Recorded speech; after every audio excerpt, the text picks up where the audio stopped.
America and Syria. That is the subject of this evening's Talking Points memo. Next month, we begin our 18th year here on The Factor, a very long ride. And from the beginning, one of my major themes has been the basic nobility of this country. That separates me from some on the left who think the USA is an exploitative place where the fix is in against the poor and working classes. Simply put, I believe America offers the greatest amount of people the best chance at a free and prosperous life. And tens of millions of immigrants agree with me. Folks ain't going to Cuba, China, or even Finland. Folks want to come here.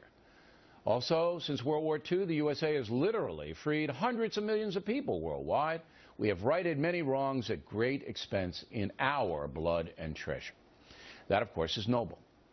But now many Americans do not want to make that sacrifice any longer. Vietnam, Iraq, Afghanistan, those theaters of war have hurt this country.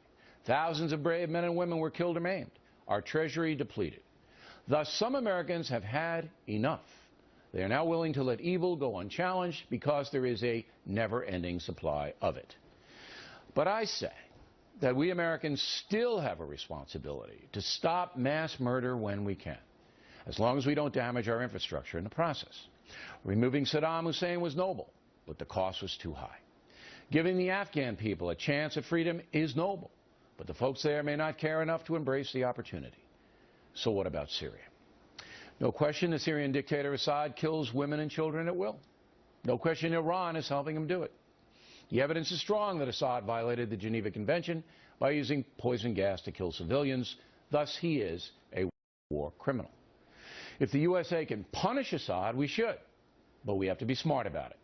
We can't direct his overthrow, but we can send a message to every tyrant in the world: slaughter civilians and you'll pay a steep price. Right now, many evil men and women believe the USA is weak and lacks the courage to right wrongs. Certainly the Russian tyrant Putin believes that, and so do some in the Chinese government. Back home, we now have many conservative people willing to give Assad a pass because they don't trust President Obama. Ironically, it was about 10 years ago that many liberal people did not want to move against Saddam because they didn't trust President Bush. Same mindset, different ideology. If the USA fails to act against Saddam, the unintended consequence would be a loss of respect from those who care about a just world. If we sit back and do nothing, we will set up a free-fire zone where no weapons are off limits. Biological will be next.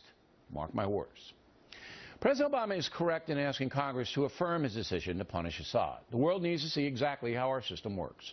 Debate on the issue is good, but in the end, America needs to do what is right.